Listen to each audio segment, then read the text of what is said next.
आउ आमर जो गणमाध्यम प्रतिनिधि मैंने अच्छा से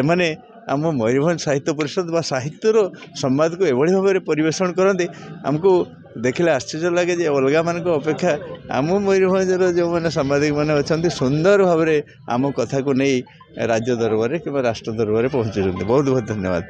मयूरभंज साहित्य परिषदर 40तम वार्षिकोत्सव जिलार अग्रणी सारस्वत संगठन मयूरभंज साहित्य परिषदर 40तम वार्षिकोत्सव जिलापाल सम्मिलनी कक्षठारे आयोजित हो जाइछि। परिषदर सभापति पद्मनाभ साहू सभापतित्व में आयोजित कार्यक्रम में मुख्य अतिथि भावे बारिपदा नगरपाल कृष्णानंद महांती जोग देइथिबा बेले मुख्य वक्ता भावे वरिष्ठ पत्रकार डॉक्टर विजय कुमार अगरवाला एवं सम्मानित अतिथि भावे प्राक्तन श्रीमा महिला महाविद्यालय अध्यक्ष डॉक्टर प्रकाश चंद्र महापात्र जोग दे मयूरभंज जिलार भाषा और साहित्यर विकास रे परिषदर भूमिका को प्रशंसा करथिले। एही अवसर में परिषदर संपादक इंजीनियर मनोज दलबेहरा वार्षिक विवरणी पाठ करथिला बेले श्रीमती सविता राणी सीट एवं श्री अनंत चरण बेहेरा को मयूरभंज साहित्य सम्मान, डॉक्टर राजकिशोर नायक को सरोजिनी प्रफुल्ल अता स्मृति सम्मान, श्री स्नेहाशीष महांती को लक्ष्मी कुमारी दास स्मृति युव साहित्यक सम्मान प्रदान करा जायथिला। एथि सहित परिषदर मुखपत्र मयूराक्षी मध्य लोकार्पित होइथिला। तेबे कार्यक्रम शेष में श्री शंकर जेना धन्यवाद अर्पण करथिले। देखो आज थिला मयूरभंज साहित्य परिषदर 40तम वार्षिक उत्सव। आजिका दुनिया रे जेभली भाव में पाश्चात्य संस्कृति एवं इंग्राजी साहित्य भाषा साहित्य को कलुषित करने बसी से परिप्रेक्षी रे मयूरभंज साहित्य परिषद द्वारा दीर्घ 40 वर्ष धरिकी मयूरभंज जिलार सदर महकुमा बारिपदा ठारे ये भाषा ये साहित्य ये संस्कृति को बंचाइबा जो उद्यम जारी रही ताकू जिते प्रशंसा कले कम हम एवं तार जो माने संघर सभापति अच्छा आमर सम्मानीय पद्मनाभ साहू, संपादक इंजीनियर मनोज दलबेहरा एवं तत्सहित समस्त संघर सदस्य सदस्य मानकर ई दिगरे यथेष्ट उद्यम रही एवं आशा करुच्ची भविष्य में एभली बलिष्ठ उद्यम जारी रहू एवं मयूरभंज साहित्य संस्कृति एवं भाषा एटा बंचिकी रहू। बहुत खुशी जे मयूरभंज में जन्म नहीं छी मते एबे समय छिले आशीर्वाद करतुना पूज्य मां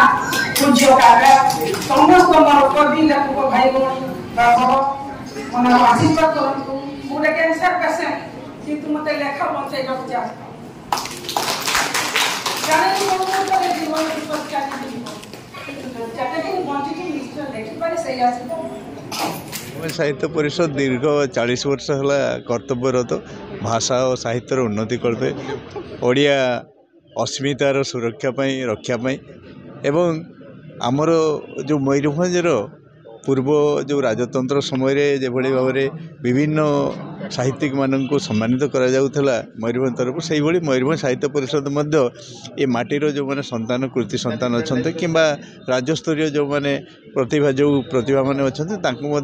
आम सब प्रोत्साहन दौ सम्मान ज्ञापन करूँ। सबुठ बड़ कथा है भाषा और साहित्य आज जो भाव में विपदगामी हो जाइए विपदगामी नुहे ताकू जो अन्य मैंने डोमिनेट कर जाइए कौन इंग्रेजी भाषा बा आमर पिलांकर पाठकीयता अभिवृद्धि रे सेगुड़ाक अंतराय सृष्टि होगी। आगुरी जमती गोटे माने रीडिंग अभ्यास पढ़ार अभ्यास था से कमी जाऊँगी आम चेष्टा करुचु केमती भाव में आम पाठकीयता वृद्धि करूँ। आ सबुठ बड़ कथा है यही आमर मयूरभंज प्रशासन आम जिला प्रशासन कि आमर म्युनिसिपालिटी जो